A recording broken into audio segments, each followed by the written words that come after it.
Jonathan, and welcome everyone.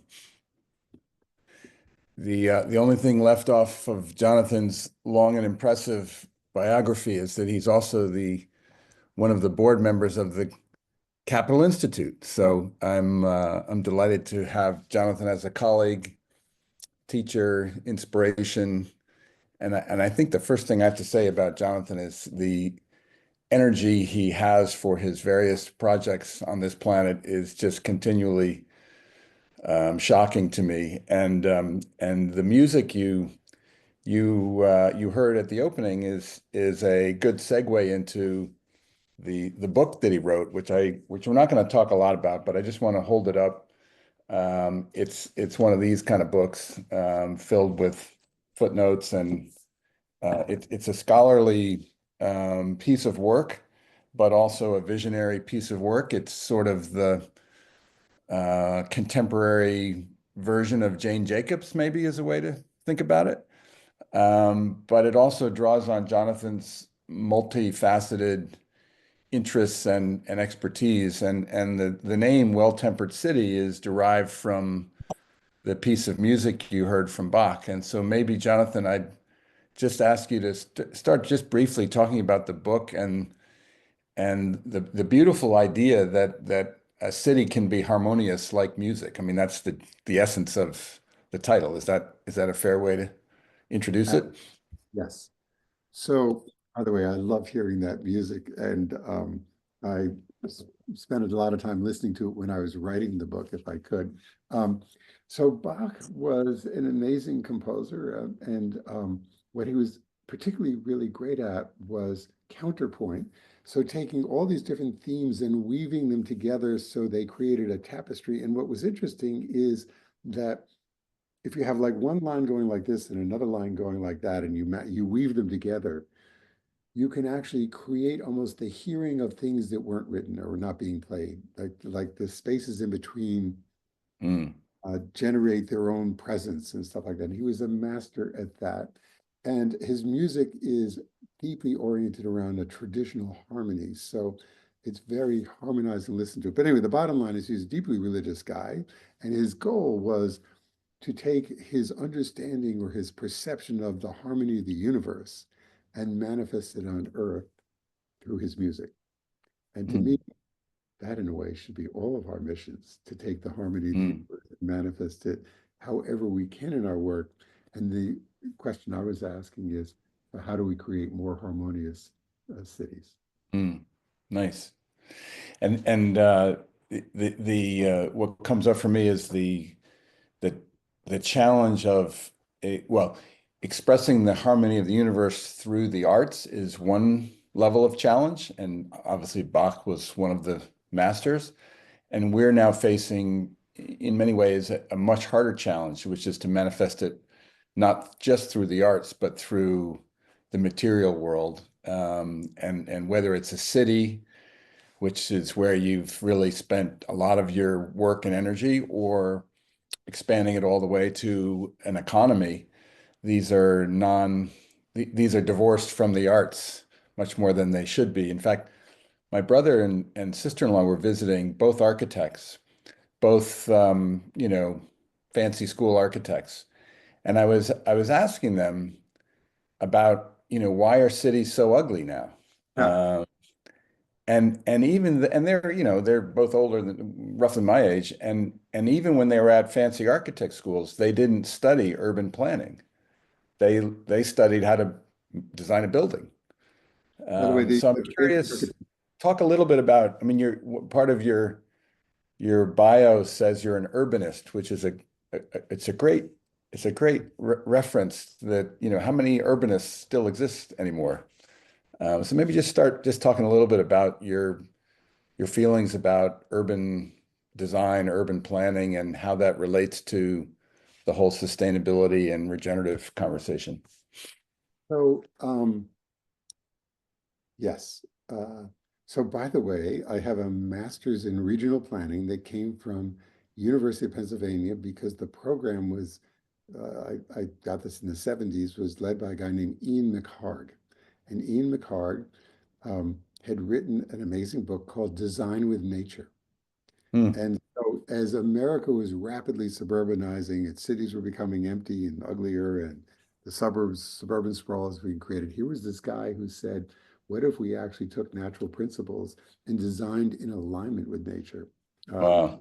so that was the approach that I took to urban planning. Now, the other thing, and I can take a little issue in my bio, you were somebody said, and I might be the next Jane Jacobs.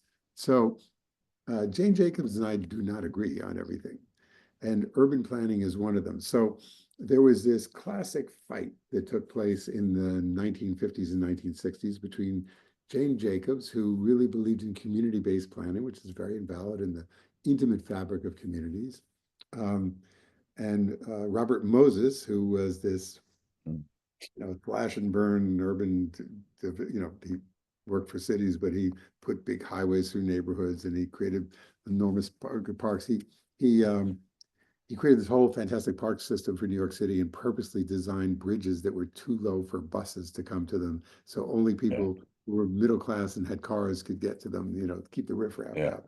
And so, and Jane Jacobs won the war. And what happened in it was the death of big city planning, because we became so involved in community-based processes and making sure that every voice was heard, and we lacked the vision. So you have cities like Chicago. Oh, that's interesting. So cities like, there were these great masses. If you think about the coherence of a city like Washington, DC, or Yeah. Paris, or Chicago, Paris. they Yeah. were done in a time of great master planners who were Yeah. artists and thought about designing the public realm. When you get the public realm right, if you get the streets right, by that I don't just mean the location of the street, but the sidewalks, the sidewalk trees, the benches along the way, the um, the Right. cobblestones. If you get the vibe of the public realm right, then the private realm doesn't have to be so important in terms of architecture. Yeah. So this is really about designing for the common good. Now, what happened is America is a super egotistical, independent country in which we design. So the greatest architecture schools teach how to create signature buildings Yeah. that are iconic in themselves, but maybe Right. very disrespectful of the public realm. And the developer is developing for themselves. So what you see in the modern city, certainly in America, is the chaos of individualism versus the coherence of a community. But it's interesting. You're in a sense, and I know I'm being intentionally provocative, but in a sense, you're blaming the Jane Jacobs. It was a pendulum. You had a master planner who had a bad, agenda. Let's say Planner. bad, and Yeah. then the pendulum swung back to the everything needs to be community based, but we lost the grand vision, and so it's a constant it's pendulum swing back and forth. But something, in a sense, when my brother went to architecture school, he was in that period where we had lost the master planner visionary. Now, the master planners are coming back. So, for Are they? example, in New York City, where I am, there was a beautiful master plan done in the 70s and early 80s for Battery Park City. I don't know how many of you have been down there, Yeah, but yeah, yeah. as That's great. Yeah, this beautiful park space, everything opens out to the river. I mean, it's a really yeah, wonderful place to live because it yeah, was designed as a coherent whole. And I yeah, was just visiting a place in Copenhagen that renovation of an old dock warehouse area that was, again, has a beautiful sense of coherence.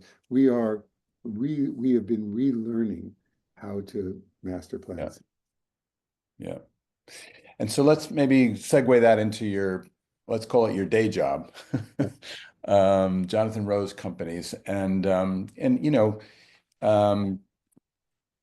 you might even start by, I mean, I think probably the answer lies in the education you just described, what inspired you in your education, but you have real estate in your blood, and yet you chose a unconventional path. So talk about that, just if you will, on a personal level, and then tell us about the work that Jonathan Rose Companies is doing.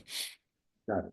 So my father and his father and great uncle, his uncle, um, ran a apartment building company in New York City called Rose Associates. They still exist. They're just celebrating their 100th year anniversary, Wow. and is now run by my cousin, Amy.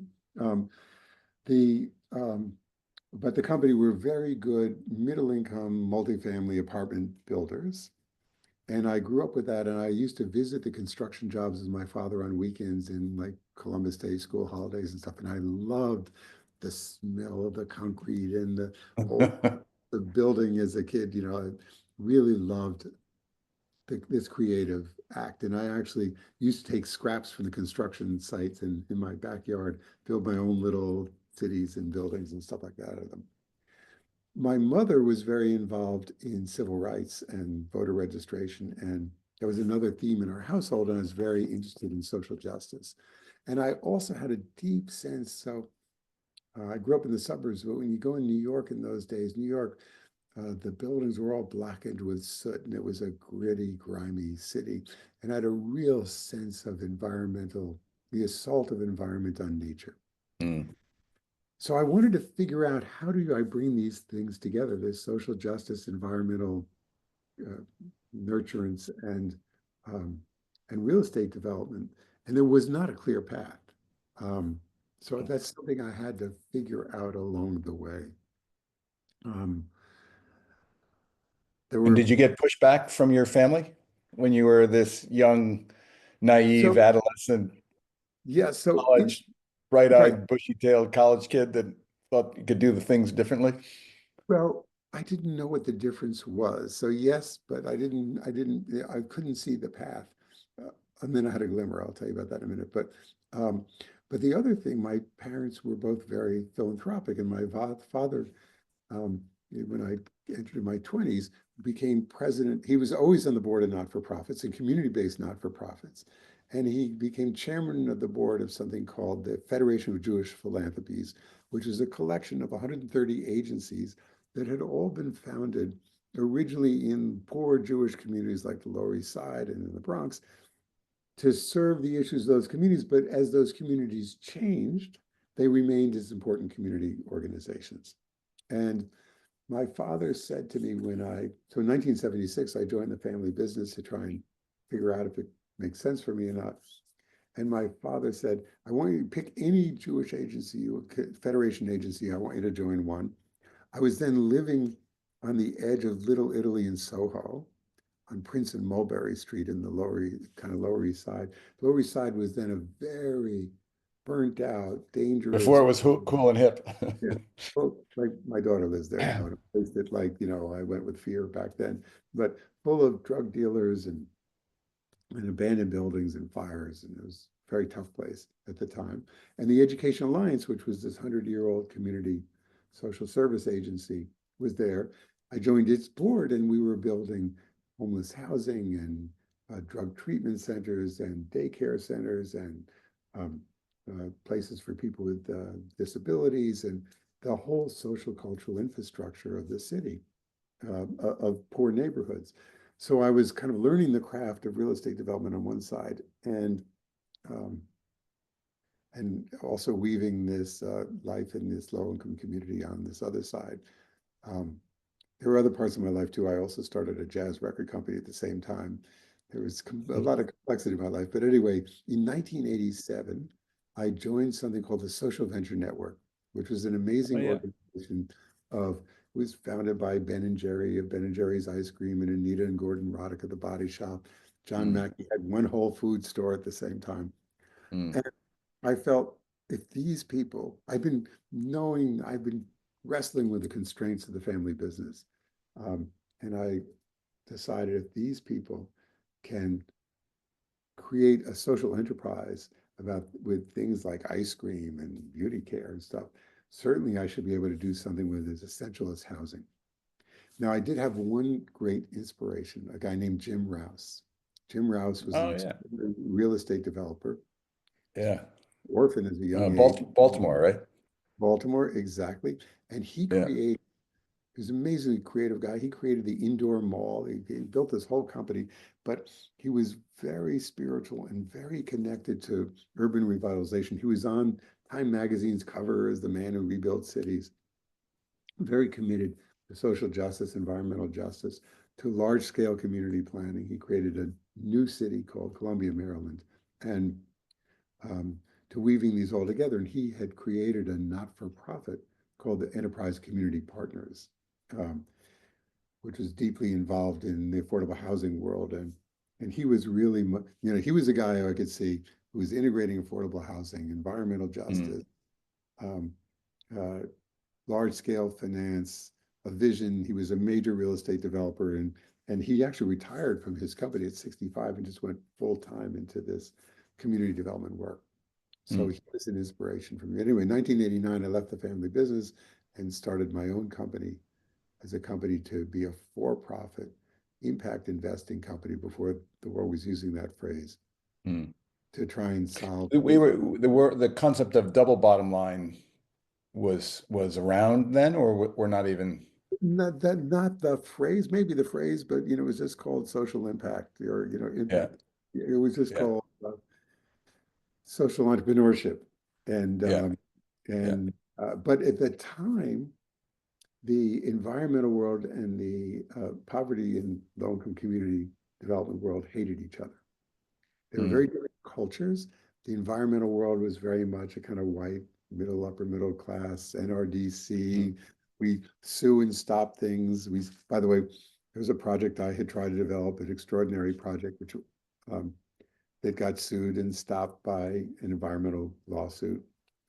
It was, mm, by the way, completely, it was the first green, mixed use, mixed income, transit oriented development. Is everything that the environmental world wants now, but they couldn't see it then. And mm, so anyway, these communities really were at odds. So the idea of integrating them, actually doing green building and affordable housing and community serving buildings at the time, I don't want to even say it was radical or that mm, it was unthinkable. Neither side. The environmentalists didn't want to see any more building, and the affordable housing people didn't want to see green buildings. So, mm. Yeah. And and maybe just so wait, share. I'm going to tell you something. This is an important lesson. I, I, I can do this, but anyway. So there, I want to tell you about how the affordable housing sector is now the greenest sector of all the building sectors. So I thought I'd tell you how that happened because it's a Yeah, story of systems yeah, change.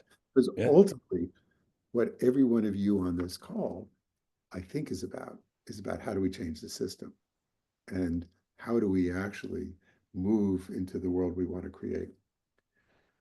So um, I started doing these very green, interesting, mixed use, mixed income, super complicated projects. We were a tiny company, but they won a lot of awards and there was a lot of visibility and prominence to them.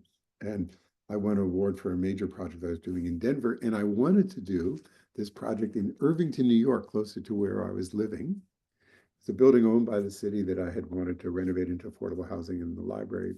And the city was not receptive to this idea. So anyway, I win this big award for a project in Denver, and from the National Trust for Historic Preservation, and they say to me, "What's your name of your hometown newspaper?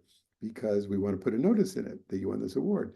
So I didn't live in Irvington, but I said, "Irvington, New York," and here's the name of the newspaper.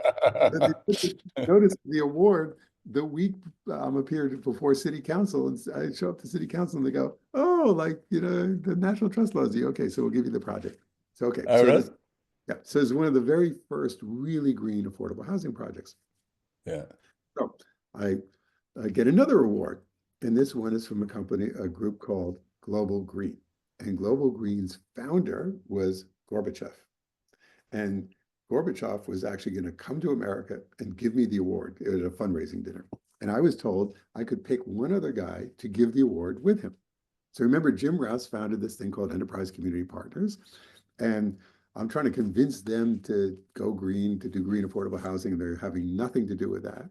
So I picked Bart Harvey, who's the head of Enterprise, to be the guy to give the award because who's going to say no to being on stage with Gorbachev, right? So he says yes. So then he's got to prepare a speech. So he's got to look Mhm. at affordable housing because green, because right, he can't go to the stage and say I hate green. So okay, so so that way I introduced him to the green idea of green affordable housing. Anyway, make a long story short, Bart totally gets the idea. He puts together, we're talking about in the early 2000s, $555 million, which is over a billion today. And he thinks about complete systems change. So some of that money is allocated to low-income housing tax credits. Some of it is debt, so that to help finance affordable housing. And they come up with this idea of $25,000 per developer to help them hire a green consultant to help them figure out how to make green buildings. And because no architect in the affordable housing world had ever done a green building. And then they, using their lobbying arm, they went around to every state. So affordable housing is funded by these low-income housing tax credits and other subsidies. They lobbied, and you win by points. And they got green points added to 3/4 of the state's systems. So if you wanted to compete and win the subsidy, one of the best ways to win was to get the green points. How do you get the green points? You get a $25,000 grant from the enterprise, and that helps you design the green building. So with this leverage of shifting regulations, public policy, and finance, and then they developed these green guidelines. LEED wasn't dealing with affordable housing. They developed something called Enterprise Green Community Guidelines, these fantastic guidelines for how to design green affordable housing, and a rating, like a point rating system. So they looked at the system, they affected the leverage point, and within years, 100% of all new affordable housing being built in America today, or almost 100%, is being built according to these green guidelines, because the only way you can get financed. And so it changed the system. Because it's embedded in the subsidy, basically. Exactly. So you look at where the flows of money or resources are, and if you can make those, transform those, you transform the system. Yeah, that's nice. Let me ask you to talk also, just I know enough about your work. There's some nuances and subtleties that are more aligned with this flowing harmony than just green building, not green building. And the one I was really intrigued with, and you'll remember, I don't remember the details, but I think it's in the Bronx. And it was a building where you managed to get a hospital to invest in it. And so you created an edge between the hospital healthcare industry and the residential real estate industry. And it turned out that by putting a outpatient service, office inside the housing building, the hospital saved a ton of money because the residents weren't going to the hospital to the emergency room when they had a cold. And so that to me was like a brilliant example of what in our, 8 principles, the edge effect of working harmoniously across sectors as opposed to real estate here, healthcare there. And do I have that roughly right? And did that turn out? We leased the ground floor project called Via Verde. Happened to be another significant project that won awards all over. When it opened, it was on the front page of the New York Times. It had awards all over the world. Changed a lot of building practice. It put the idea of design excellence and green building really on the map in a new way. And it had a series of green roofs. People hadn't been using their roofs to be green. So it's very focused on health, and it had this community health center, and you're exactly right about how that served. So that was the time we were developing and have substantially more developed this idea called communities of opportunity.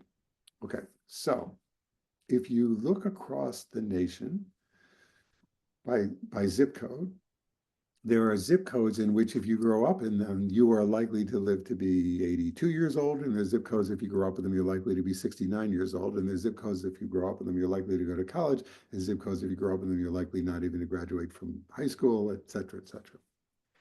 So our opportunity in America for health, well-being, prosperity, et cetera, is deeply connected to location. So we ask the question, and by the way, there's also intergenerational opportunity. So if you grow up in certain zip codes, there is a chance that you will be, if you're in the bottom quartile of income of families, there's locations where you're likely to earn more than your local parents. And there are locations where if you grow up today, you are likely to be earning less than your low-income parents by the time you grow up. Within low income, you're saying? Yeah. So what I'm So saying there's is low income that's going down and there's low income that is going up. Exactly. And much Huh. more of the low income is actually going down, which is a problem. Okay. Because we are, and this is, by the way, one of the reasons why we have MAGA and this political movement is because we have ceased to become a truly well-distributed opportunity society. Yeah. We were born in 1940 and turned 26 in 1966. That was the peak year of income inequality in the 20th century. There was a 90% chance that you would be earning more than your low income parents, no matter where you lived. And if you're Wait, born that was a peak year of income inequality? in income equality, Equality. Right. 1966. Today, 66. Yeah. yeah, if you were born in 1990 or 2000 and you turn in your 20s or 30s today from a low income quartile family, there's a 70% chance you're earning less than your low income parents. Yeah. So we asked the question, how can we take every project that we do and make it a mini community of opportunity? So number one is healthcare. So can we bring healthcare on site? We can't always bring a whole hospital, you know, outpatient clinic. Yeah. So we build we build doctors' offices that are empty within our projects and invite healthcare agents to just come and use the doctor's office. We'll make the appointment. We give free digital access because the digital divide is a serious issue. So all our residents are online. Hmm. We have computer rooms so kids can do homework after school. Most school systems now make you do homework on a computer, and a lot of low-income kids don't have computer. Maybe the family only has Yeah. one, but it's being used for something else. Yeah. We there are 47 million Americans today who live off of food pantries, who cannot afford to eat. And so we connect them with what are called mobile groceries and stuff, bring healthy food to our communities. We have community gardens. We try and have the health expert, healthcare providers prescribe what's called a behavioral pharmacy. So it's not only medicine, but it's diet and exercise and meditation. So we have an exercise room in every one of our communities. We try And and get walking clubs. how much does all of, like, when the kind of, when you're in the sausage factory and figuring out, okay, what are we going to do? And I got investors over here and I've told them these returns.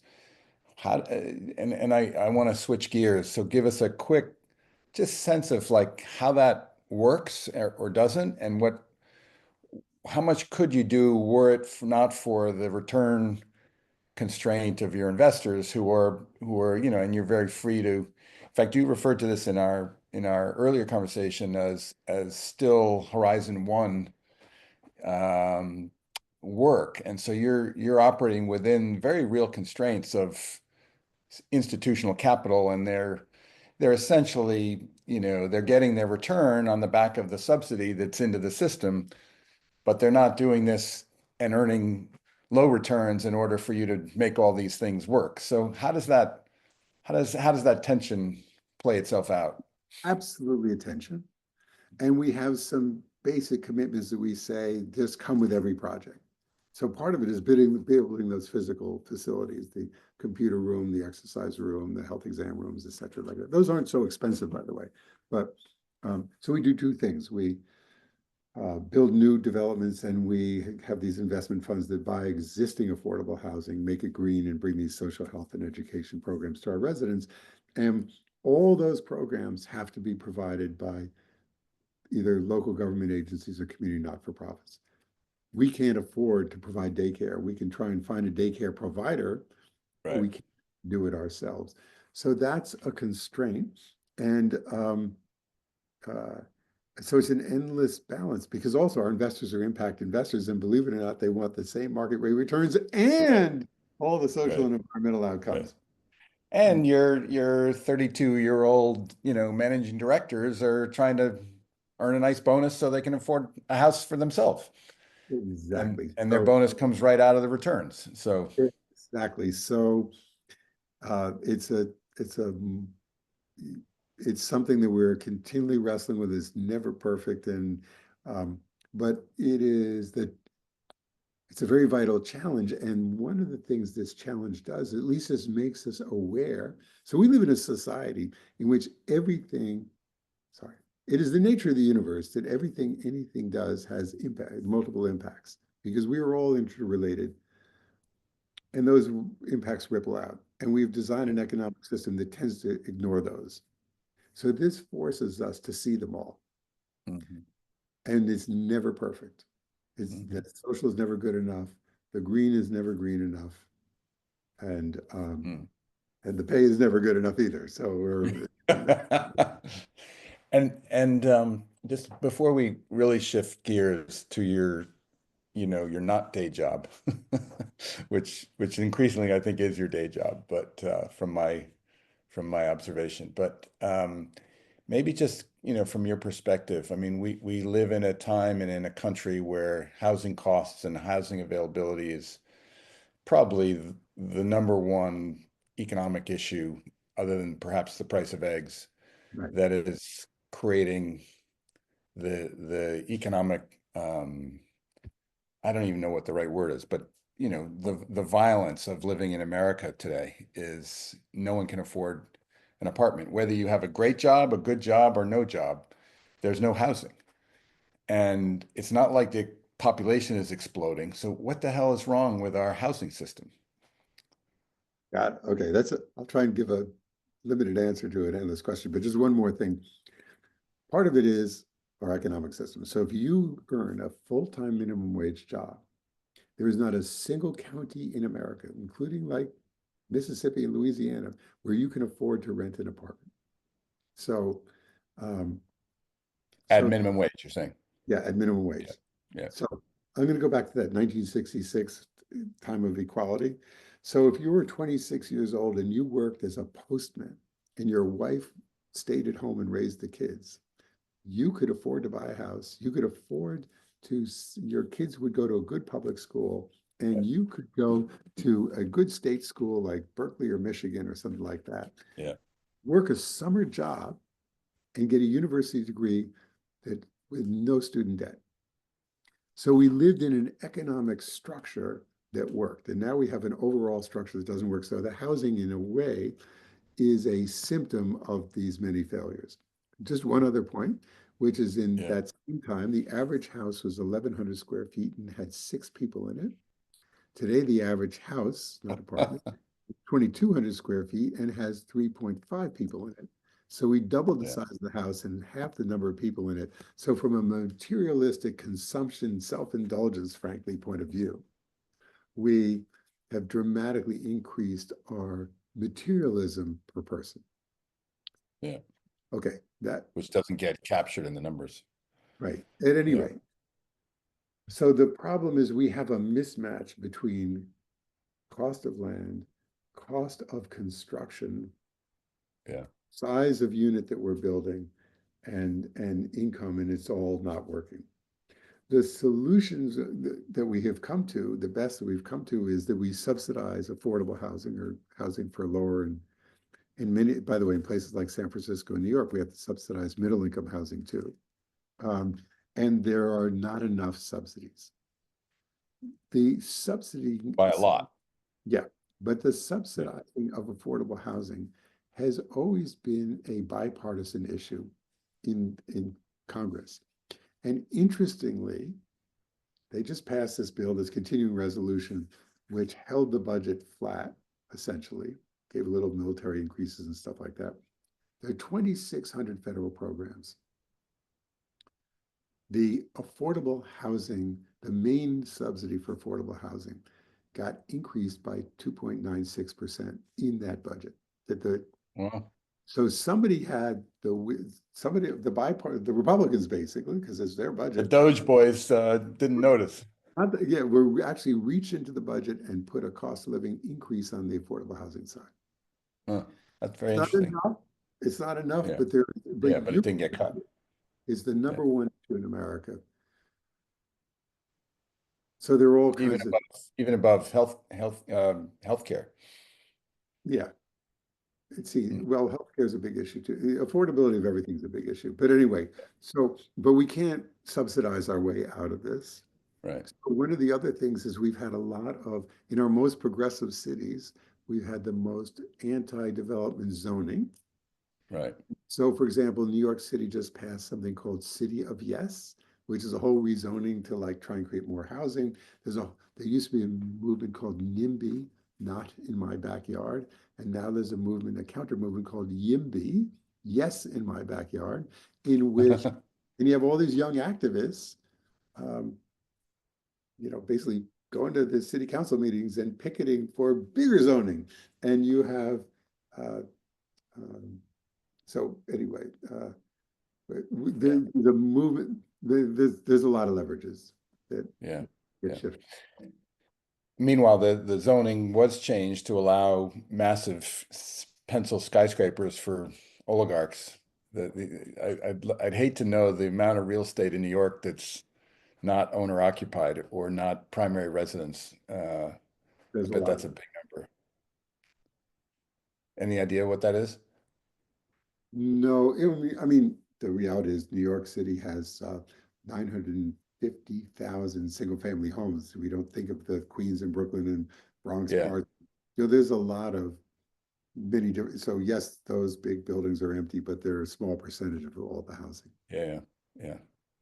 Let's switch gears, Jonathan, because I don't want to run out of time before we tackle this next topic, which is what I refer to as your hobby, not your day job. But the Garrison Institute is a remarkable story, and in many ways, your work there has turned out to be more integral to my work than where we probably both thought it would, which would have been in the investment housing world. So I'm just going to let you share the story of the Garrison Institute and then riff with me a little bit about how consciousness fits in with your thinking and regenerative economics, which is where my passion and interest has landed. So, Great. but first tell the So, story. It's great yep. because not everyone here knows what it is. So in the late 1990s, I was doing work up and down the Hudson River with a not-for-profit called the Open Space Institute. They buy land to preserve it. The Hudson River Valley, I saw somebody said they're from the Hudson River Valley, is an incredibly beautiful part north of New York City. For those of you who don't think that New York City, the New York metropolitan region can rival California, come to the Hudson River Valley. Anyway, and there was this last parcel of land between the More Garrison humidity Garrison train in the station, summer. fire too. The Garrison train station in the Yeah, that's Appalachian, true. and this parcel of land had a monastery on it. Open Space Institute said, "We'll buy the land, but we need a not-for-profit to take the monastery." They couldn't find one, and so I said, "I'll take it." My wife at the time was running a Buddhist organization. She was the executive director of something called Jewel Heart, and we thought it'd be a good retreat center for this Buddhist organization. They asked the Dalai Lama, and His Holiness the Dalai Lama said, the world doesn't need another Buddhist retreat center. It needs a place that nurtures the contemplative practices of all faiths and connects that wisdom with the issues of civil society and environment. And so that became our mission. We opened, we can sleep 165 people. We can bring up to 350 people there during the day. The monastery had evolved into being a small religious college. And so it's got classrooms, it's got all the stuff you need uh, to gather, think deeply, and transform the world. And so we hold retreats of all faiths, very deep, incredible retreats. And we hold a series of programs to take this wisdom and apply it in the world. And I happen to lead the environmental ones, currently something called Pathways for Planetary Health. And um, uh, anyway, one of the key, so one of the things that comes out of contemplative practice is a deep understanding of the interdependence of the world. That is, by the way, it's the foundation of quantum mechanics and of ecology, and it's a lot in science. And it makes a lot of sense, but it's different when it's a felt sense, when you really embody and understand that you are part of a web of life and a web of consciousness. And and then the second part of, I think, a spiritual life is the sense that once you understand that, that you have a moral obligation to infuse that web with as much compassionate action as possible. So those are foundations of all the work that the Garrison Institute does, and it does work in education and in trauma. Um, and we're doing, and we started this project on pathways to planetary health. So I had this long background in environment, and I made a list of all the environmental strategies that people have, and it was like 20 something. I said, we can't say you do 20 something things. So we kept refining, kept combining, like finding how do they combine, how do they combine? And we came to the idea that there are essentially four essential environmental pathways. The first was that we have to preserve biodiversity. E.O. Wilson called it half Earth, but the preservation and giving nature the opportunity to regenerate is essential. The second is what the Chinese call an ecological civilization, that everything we build, buy, make, how we make our energy, our materialism, all has to be deeply aligned with nature. Is this beginning to sound like regenerative capital? The third thing we actually call regenerative capital because of John's wisdom and influence and impact, which is that our economic systems completely have to align with this vision. And the fourth is the common good, that as long as we're a selfish society, we'll never get there. We actually need to understand, embody, build our systems towards the commons versus towards the individual. There obviously can't deny the individual, but there needs to be a rebalancing. And so those four. Back to the Jane Jacobs, Robert Moses tension needs to be in balance. So those are the foundations of our environmental pathway. And when you think about rethinking economics and how does it align with this? I mean, I view John as the patron saint, as the master thinker, I mean, what you're doing in your working with the Capital Institute is so essential for this whole new worldview. So we are so happy that you're part of this fabric of community, that we're part of your fabric and you're part of our fabric. Yeah, That our fabrics are woven together. they are. And what's what I've learned since we met, I can't even remember where we first met, Jonathan. Do you remember how we met? Or oh, I know. Vincent Stanley introduced us from Really? Patagonia. Yeah, I think so. Any Somehow rate, I thought I introduced you to Vincent, but maybe he it's introduced you. possible. Anyway, there's something there. But I guess my own, and this hit me like a freight train when I met Jude Curavan, but the science that we call Western science is largely limited to the materialist piece of reality. And Right. in fact, ironically, as these things happen, I got an email, I forget from who, just this morning with a statement that, the scientists believe that dark matter and dark energy combined equals 95% of the material world. So even within the material world, we're just dealing with 5% of, the stuff that we can touch and see and measure is only 5% of reality. And that's not even the truly non-material world, which I never knew where it fit in the hierarchy, but I think the contemplative uh, traditions have always seen it as foundational. And with my learning from Jude, it's very clear that the material world emerges out of this consciousness layer. So the consciousness layer is the whole deal. And and yet our material economy, neoclassical economics, finance, all of it is manipulating within the material world, not the non-material world. And so it's just to me, it's actually very hopeful because we've got a broken system, but we're not dealing with anywhere You're really near the whole thing, right? right. Um, so I don't know, that's just my take on it.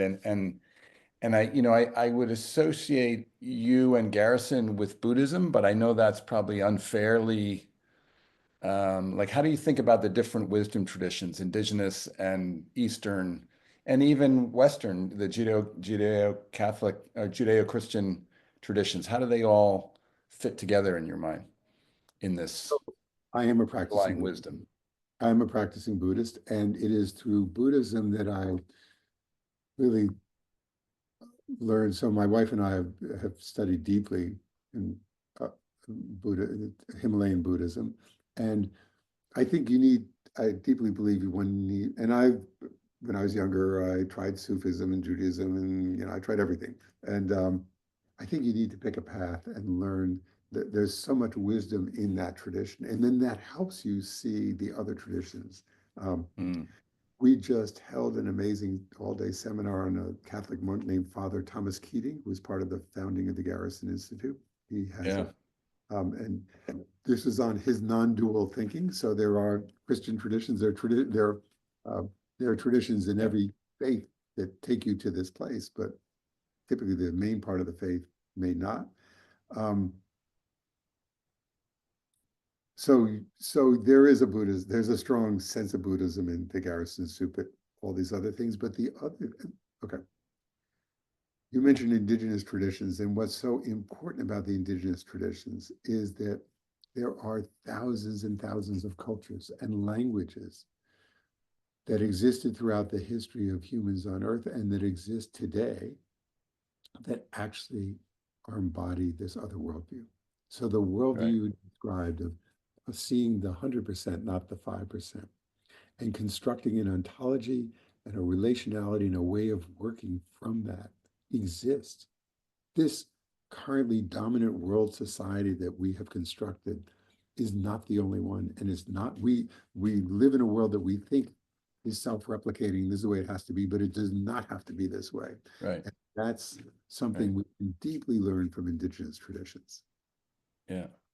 Um, In the field of consciousness study, the discipline, the academic discipline of consciousness, um, Dan Siegel is one of your close close buddies, and I've encountered him and worked and meditated with him multiple times at Garrison, and he talks about the plane of possibility in the context of consciousness. Like if you do this meditation and you really get really good at it, you kind of cross this artificial line into the big wide open space is the way I would describe it. And you can no longer describe it because it's beyond what your current thinking knows to describe. And I remember when he shared that with us, I sort of ran up and said, your plane of possibility is the same thing as regenerative potential. It's unknown in advance, but as real as the sky is blue. And he's helped people experience that through meditation. And for me, it was just one more reinforcement that if we apply this same, in a sense, the same worldview, regardless of whether you go through the doorway of a religion, an indigenous tradition, or in his case, the science of consciousness. He's a PhD hardcore scientist of consciousness, written 10 books on it.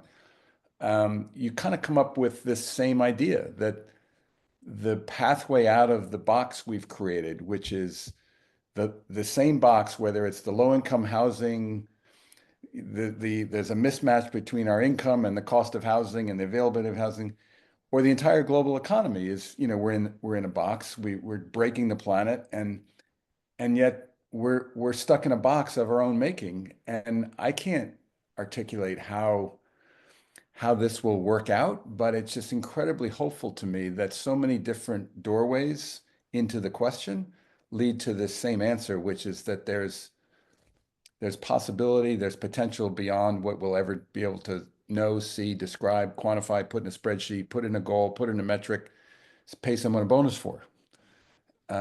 And that to me is where this all comes together.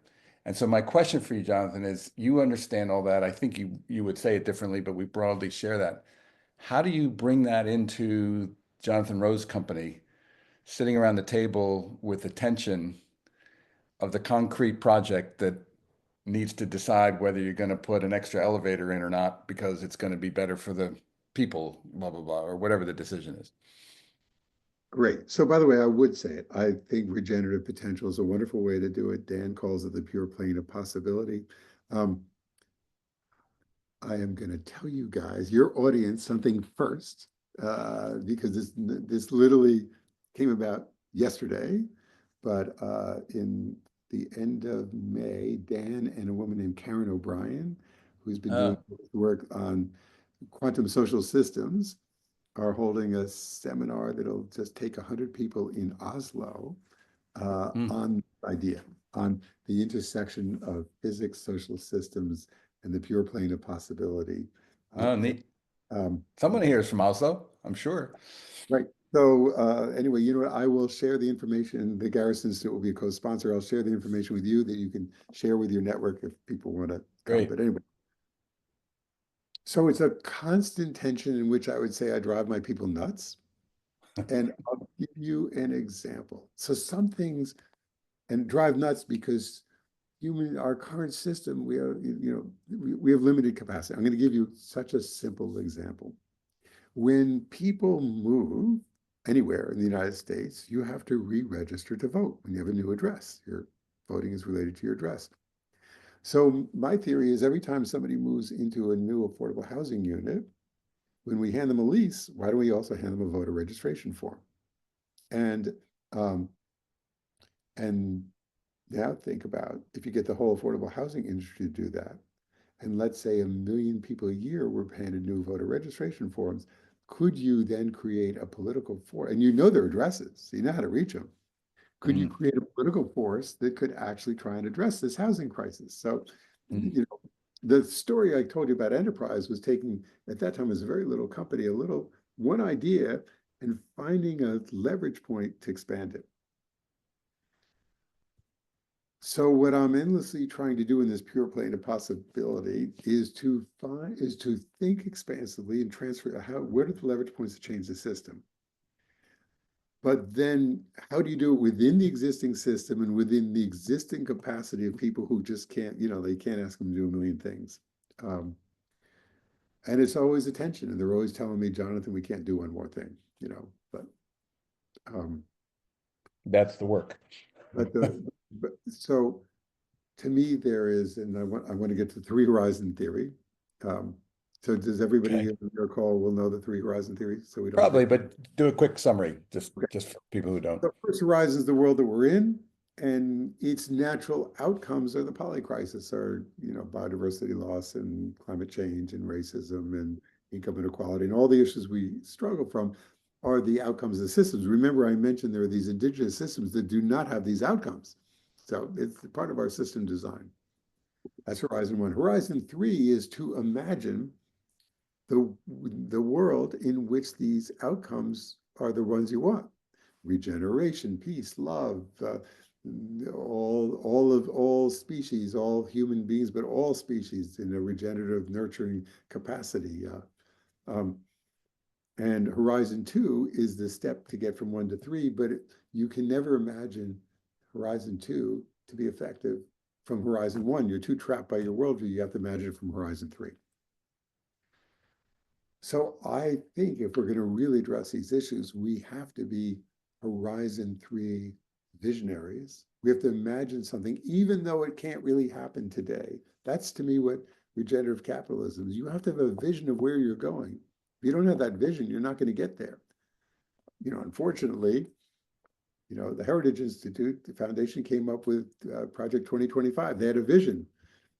Now we have an administration getting there. We need that vision even bigger, grounded in what you said, a universal consciousness and the desire really to, from a Buddhist point of view, resolve the suffering of all sentient beings. And then we have to step back and figure out what are the practical steps to get there. Mm. It's interesting. I've been discussing with some colleagues whether the the distinction between, I actually think it's even horizon four, because horizon three is probably still within this materialist paradigm. I mean, I'm quibbling over language, but you could argue that degrowth, post-growth, ecological economics framework is a Horizon 3 framework. And this is actually, therefore, which is within the 5%. So somehow it diminishes the scale and scope of the transformation we're encountering to consider it as just three horizon. And I find that both, exciting, but also, intimidating to think about. And it doesn't really matter what we call it. The point is that it's so much bigger than we invite ourselves to imagine. Um, it's um, it's extraordinary. But there are indigenous cultures who have done that. Yeah, and they look at us like, you know, why don't you just do like we do? You idiots. And in fact, at the Garrison Institute, you had a couple of elders there once and had us all in tears. And one of them told the parable of the punchline was someday be patient, my son. Someday the white man will come back and ask for our advice. And somehow they managed to have that patience with us. Right. The seven fire prophecy. Seventh fire prophecy, exactly. Yeah.